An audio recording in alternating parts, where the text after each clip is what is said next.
All right, let's pick up where we left off yesterday. Excuse me.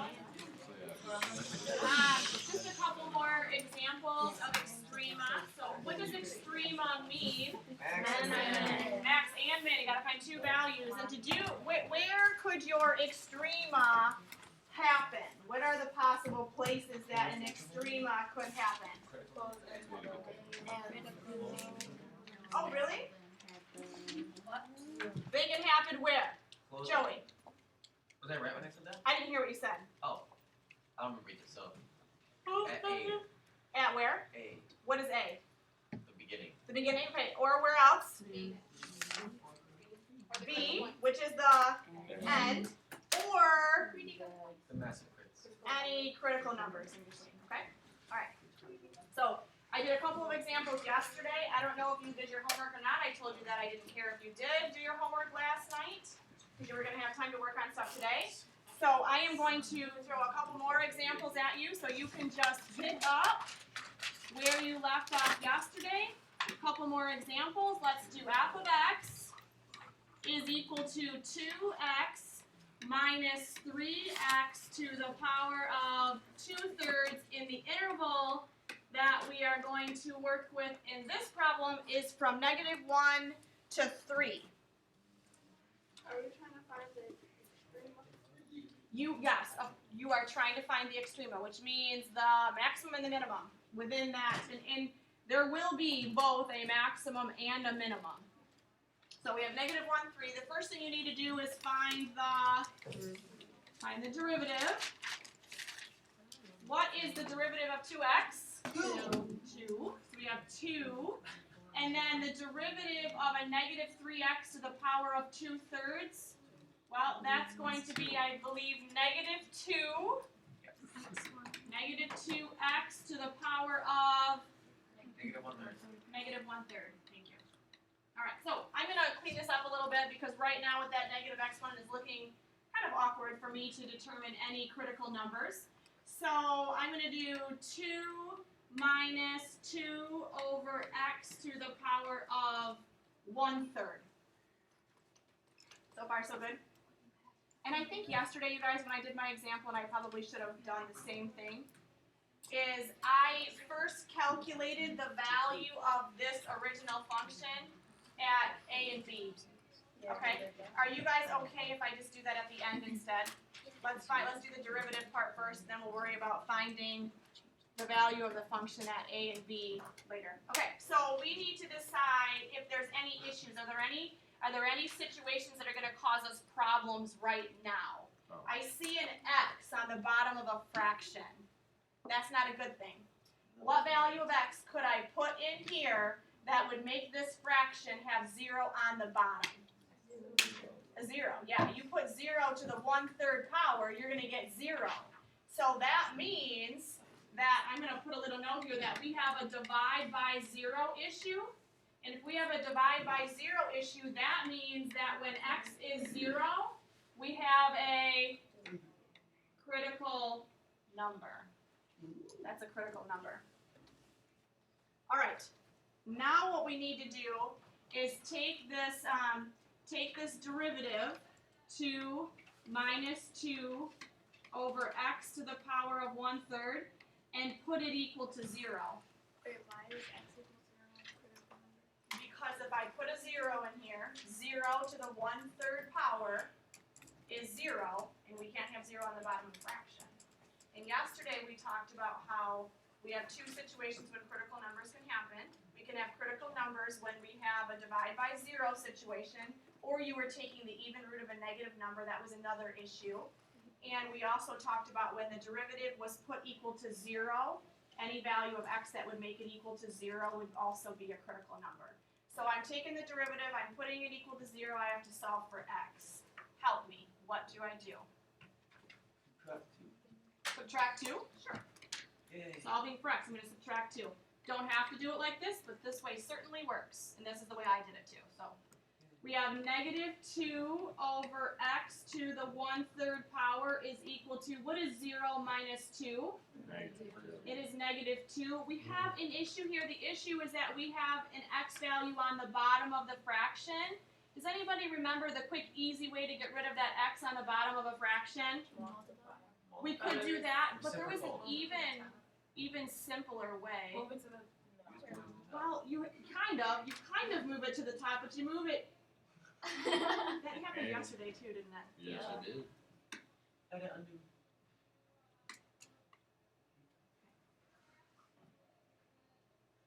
I'm gonna take this, and I'm gonna switch it with the other side. Do you remember that? No. Oh, okay. Never mind. Right,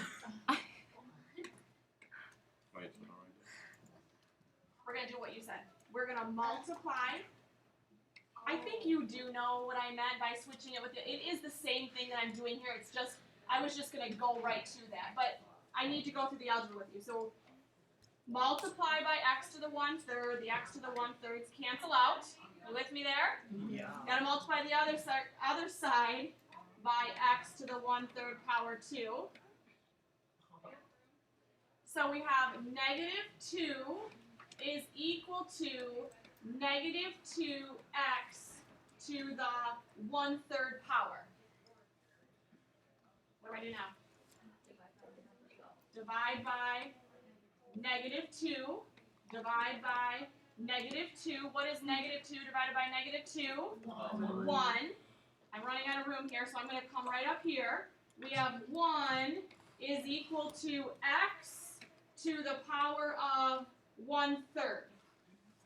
What does 1/3 power mean?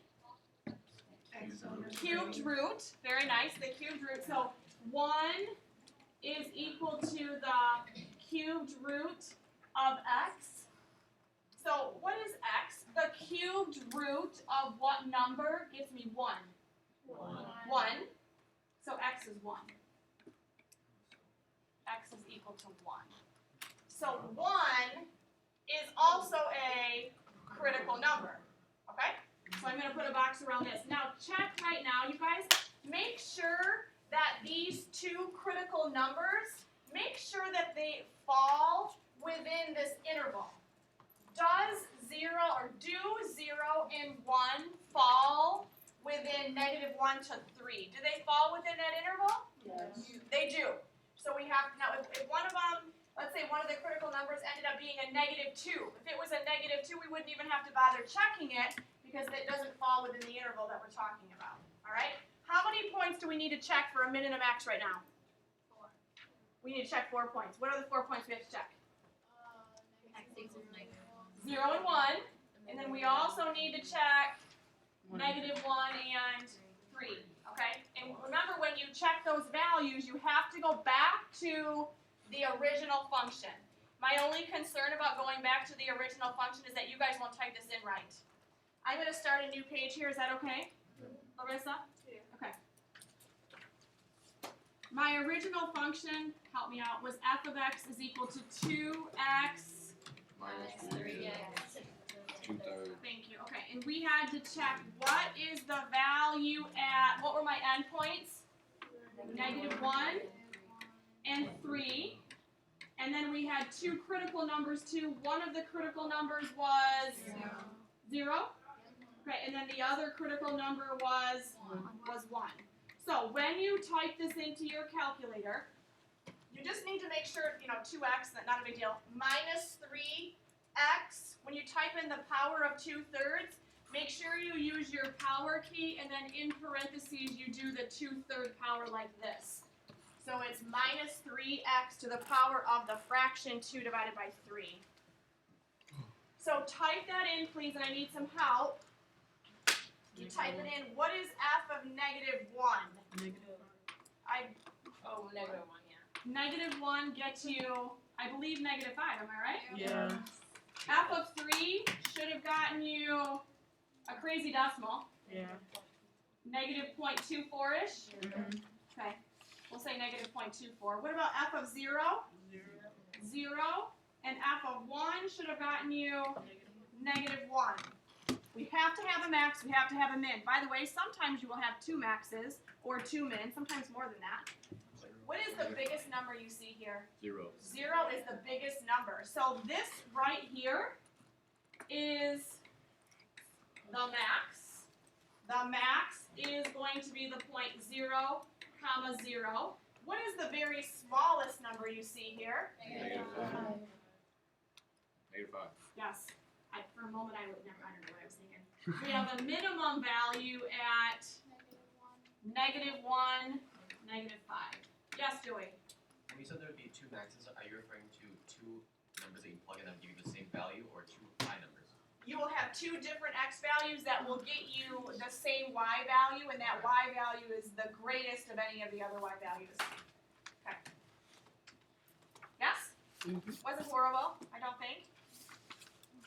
All right. I gave you guys a table. The table was called the 6 trig values table.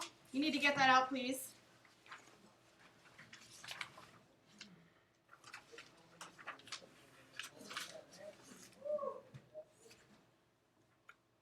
And this is the example that I need you guys to be looking at right now. Another example, last one by the way. F of x is equal to 2 sine of x minus the cosine of 2x. And we are talking about the interval from 0 to 2 pi. And I also need you guys to have your books out.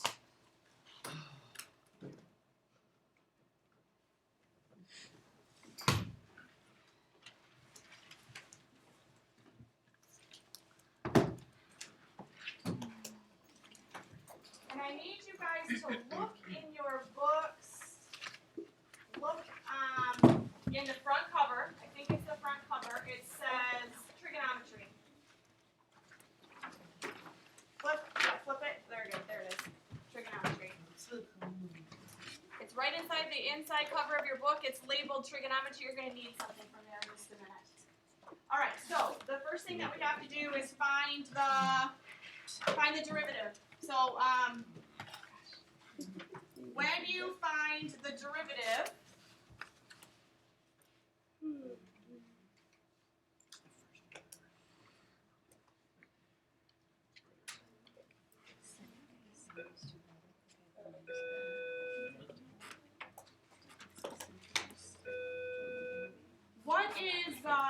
what is the derivative of the sine of x? Cosine of x. So 2 sine of x is equal to 2 cosine of x. What's the problem here? You don't know the 2x. Yeah, you don't know the derivative of the cosine of 2x. You know the derivative of the cosine of x, right? But you don't know the derivative of the cosine of 2x. What do we need to use? Sorry, guys. We have to use the chain rule. So this is the part that's causing us some problems. So what I'm going to do is go over here to the side, and I'm going to call u 2x. Okay? The derivative of u, what is the derivative of u? 2. It is 2. So I am going to, I'm gonna do this over here. Y is equal to the cosine of 2x. The problem is the 2x, so I'm going to rewrite this as y is equal to the cosine of u. So the derivative of y is going to be equal to, what is the derivative of the cosine of u? Negative sine of u. So I'm going to rewrite this as the negative sine of u, but when I do that, I also have to multiply by the derivative of u. What is the derivative of u? 2. It's 2, yeah. So I'm going to do y prime, the derivative of y, is equal to negative sine of u, which is 2x. And then I have to multiply that by the derivative of that, which is 2. So I'm going to write this a little bit nicer. I'm going to combine my negative and my 2 to make it negative 2 sine of 2x. Negative 2 sine of 2x. You still don't know? And I what? So now I have to rewrite this as minus a negative 2 sine of 2x.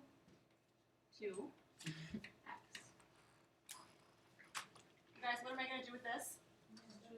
Make an add instead. So this is equal to 2 cosine of x plus 2 the sine of 2x. And now what we need to do, this is our derivative. And by the way, I have some of you going, gosh, really? We need to do all of this just for one problem? I'm just gonna be honest, I don't foresee a lot of these kinds of problems, okay? This was complicated. Will you get one here and there? Yes, you will, but yes. What we need to do now is figure out, are there any issues here? Will the cosine of x ever provide us with an issue? So that's why I gave you those tables. Look at your tables and look at the cosine row. Look at the cosine row. Are there any undefineds in the cosine row? Everything is defined. What about the sine value? We have a sine going on here too. Are there any issues there? No. There's no issues there. So we do not have an issue with cosine or sine. Cosine and sine is always defined. So we have no DNEs. But we do have to try putting this equal to 0. So we need to do 2 the cosine of x plus 2 the sine of 2x. You need to put it equal to 0. Does anybody look at this and think something's wrong? Yes. What's wrong? What's weird about what I have up there? Yeah, the 2 the sine of 2x is an issue. And I told you guys to look in the front cover of your book. It tells you what the sine of 2u is. Do you see that double angle formulas listing there? The sine of 2u is the same thing as 2 sine of u cosine of u. Are you with me here? Yes. Front cover of your book. So what I'm going to do is rewrite the sine of 2x as 2 sine of x cosine of x. Are you with me? Yes. Why did it u? I don't know. I thought the same thing when I saw that because I saw that and immediately thought chain rule, but it's not. I don't know why. I don't know. All right, so I'm going to rewrite this as 2 the cosine of x plus 2. Now I need to replace just this part with 2 sine x cosine x is equal to 0. And I'm going to clean this up. What can I do? What can I do to clean this up a little bit? What can I do? Subtract 2. Distribute it, yeah. Just Yeah. This is all being multiplied, so I'm just going to go 2 times this. What's that going to get me? Very good. 4 sine of x cosine of x is equal to 0. Now, remember normally in these problems we factor something out, and then we set each of the factors equal to 0 and we solve for x. We're going to do the same thing here. What can I factor out of that? A 2 and Cosine. very good. Yes, I'm going to take a 2 cosine of x out. So 2 cosine of x. If I factor a 2 cosine of x out of 2 cosine of x, it leaves me with 1, and then a plus, and then when I divide a 2 cosine of x out of 4 sine of x cosine of x, what am I left with? 2 sine x. 2 sine x, very good. 2 sine of x is equal to 0. So I have 2 factors. Each one has to be set equal to 0.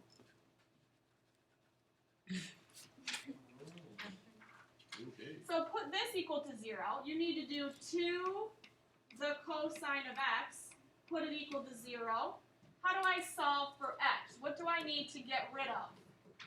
2. The 2 out front.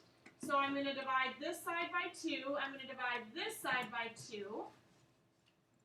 So I do realize I'm running out of room.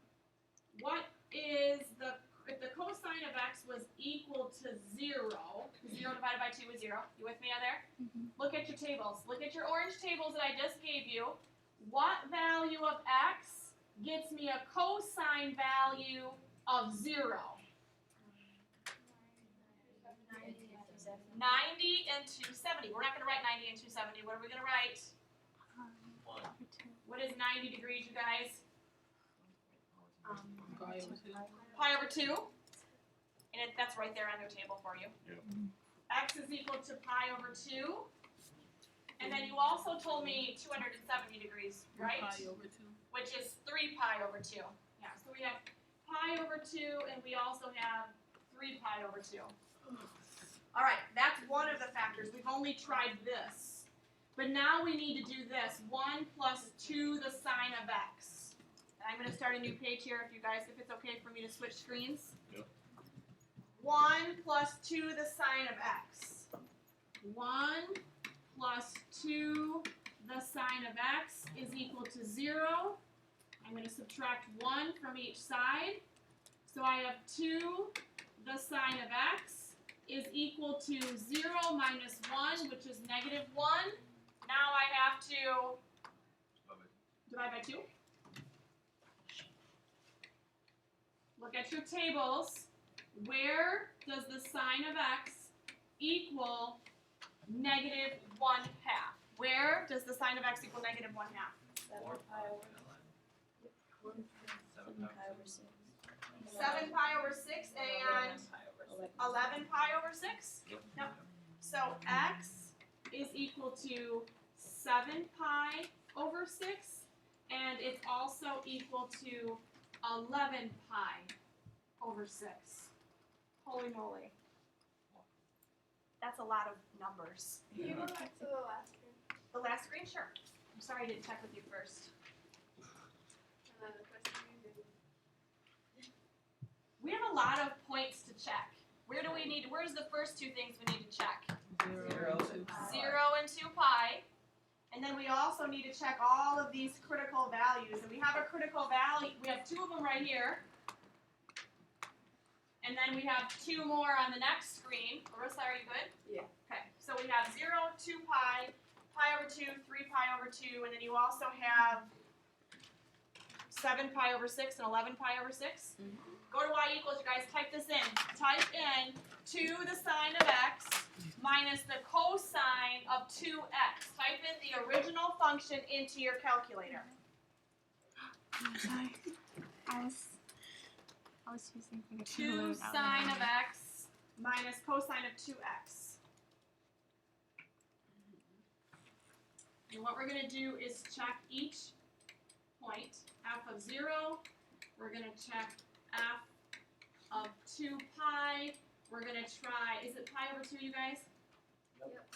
Pi over 2.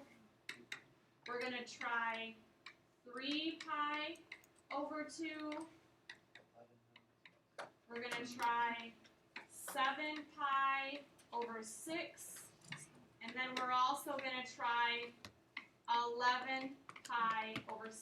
And I thought, the first time I looked at this, I thought, oh my gosh, seriously? How am I going to figure out what these values are? Type it into y equals, make a table, and do this. Every single one of these things, just have your table start at it. Do a table start at 0, get an answer. Then go back and do a table start at 2 pi. How do you type in 2 pi as your table start? You type in 2 and then your pi key.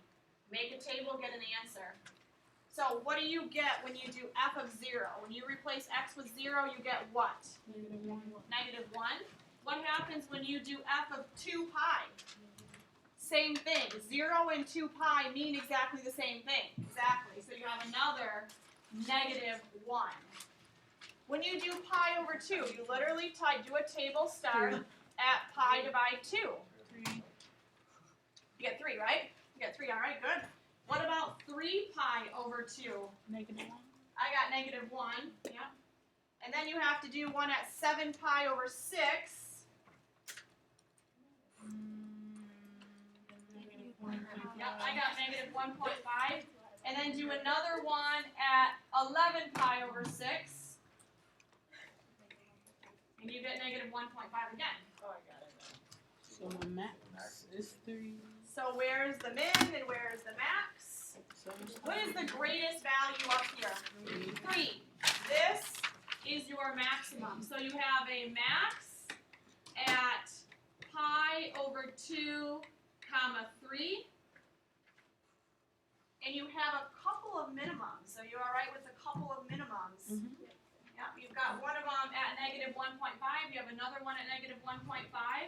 So you write it as this, the minimums, I'm gonna write two of them here. We've got 7 pi over 6, comma, negative 1.5, and then we have another one at 11 pi over 6, comma, negative 1.5. So you just write two. Yeah, just write two of them. So you have here's your maximum, and then you've got a couple of minimums there too.